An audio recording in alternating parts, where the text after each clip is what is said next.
Good morning and welcome to Our Issues Milwaukee. I'm your host, Andrea Williams. Our focus today is on the spring elections coming up on April 7th. Not only is it the presidential primary, but there are a number of very important races on the ballot for the city of Milwaukee, including the race for mayor. I'm happy to be joined by both candidates for mayor today. My first guest is incumbent Tom Barrett. He has served as the 44th mayor of Milwaukee since 2004, and it is a privilege to have him join us today. How are you? It's my privilege to be on your show.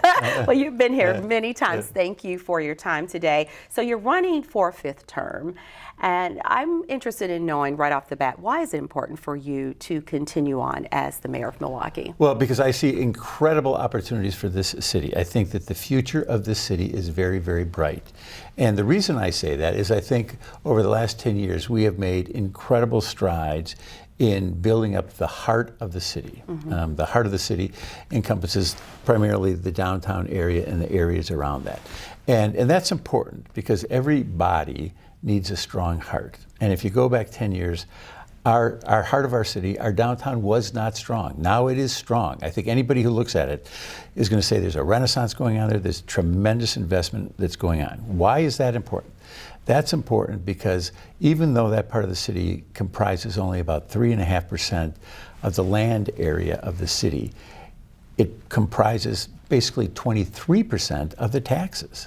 Okay. And what that means is if you want to have a library on the north side, or if you're concerned about police protection on the south side or fire protection on the west side, you want to have a strong heart because that's what allows the blood to flow into the other parts of the city. When I say blood, I mean literally the dollars that flow so that you can have those services.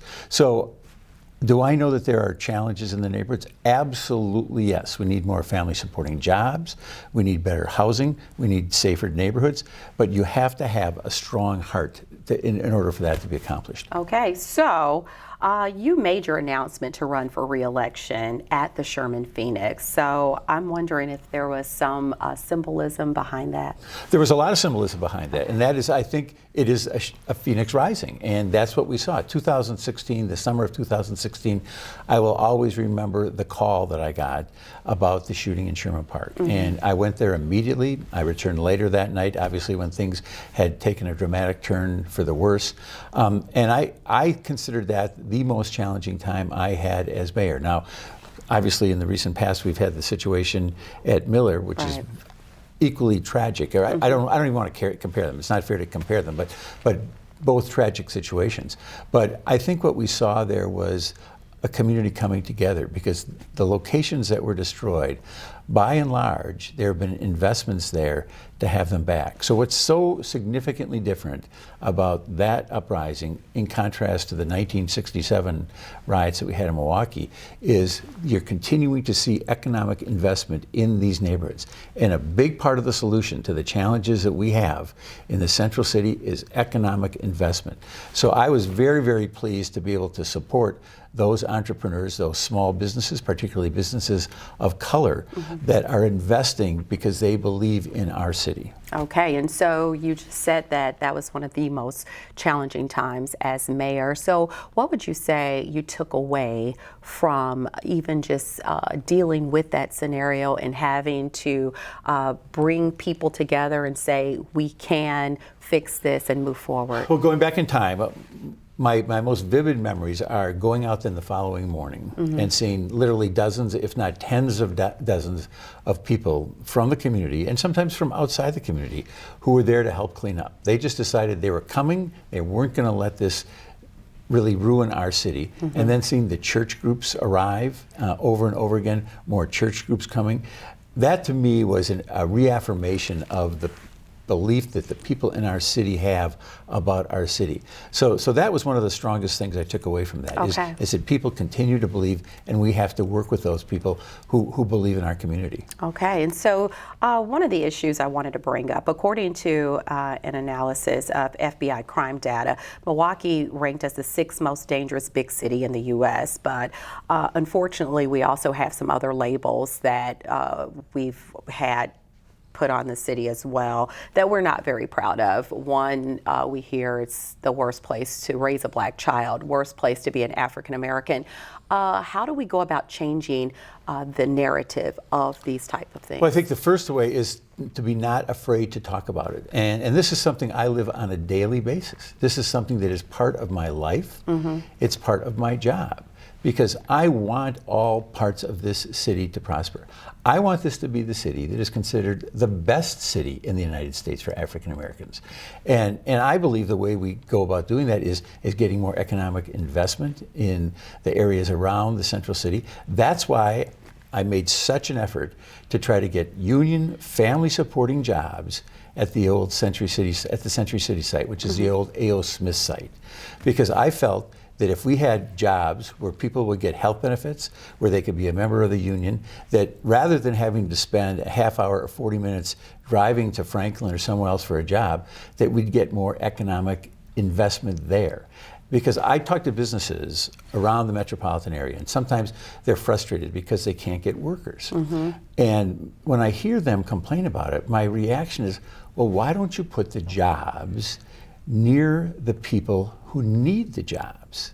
If we do that, that's going to have a transformational impact on some of the neighborhoods that are hardest hit by economic challenges. And that's something that's very real. It's very real. And I need to have partners that are willing to do that with me.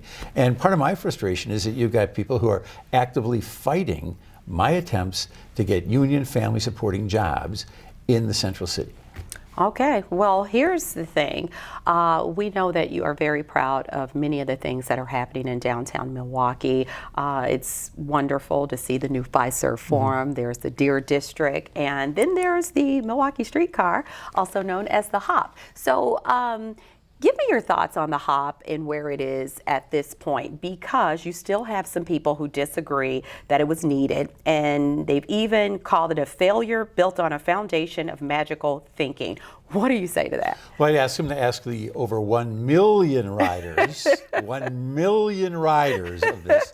And what I said at the beginning was I wanted to get this extended into our neighborhoods because, again, it goes with my philosophy that I want to see all parts of this city succeed. So I've proposed to have it go north along Martin Luther King Drive, all the way to North Avenue, go south to Walker's Point. I want to have it extended because I want to see economic growth. And one of the arguments that I've made is that you will see economic investment along the line. And that's exactly what's happened. Exactly what's happened. In fact, going north, one of the objections was people were concerned that there would be too much economic investment and that the property values would rise too much. Oh, wow. And so what have we done there? We've worked with the Greater Milwaukee Foundation to create a fund so that if you had people who have lived in their home for 5 years and their income is less than a percentage of the median income, that if there is an increase in their property taxes that's in essence attributable to the rising property values, that would be paid for. So is that to stop gentrification? Exactly. Okay. Yeah, exactly. And so I'm very mindful of this.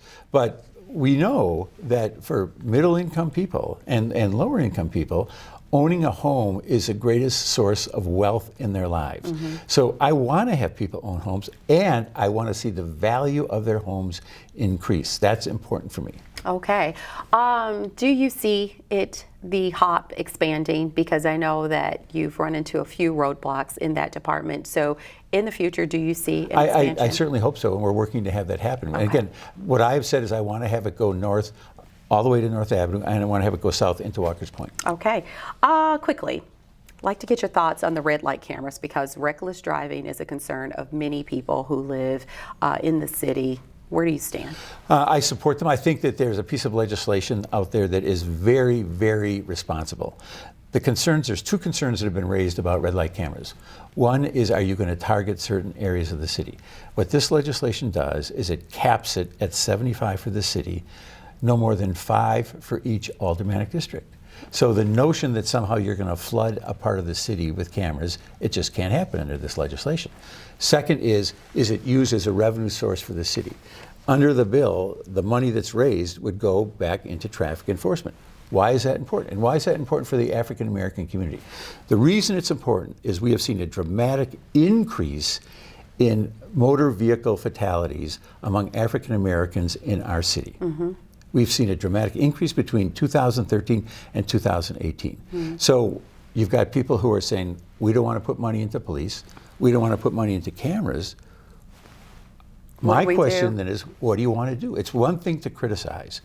And I think one of the important parts of this job, it's not just about making noise. This job is not about making noise. It's about getting things done. And so what I'm trying to do is I'm trying to find a solution to a very serious problem, which is too many African Americans in this community. And I think of the two little girls that were on the playground and were walking home for dinner and were struck just yards away from their home. Yeah. I don't want to just complain about things. I want to find solutions to deal with these issues. And that's what my job's all about.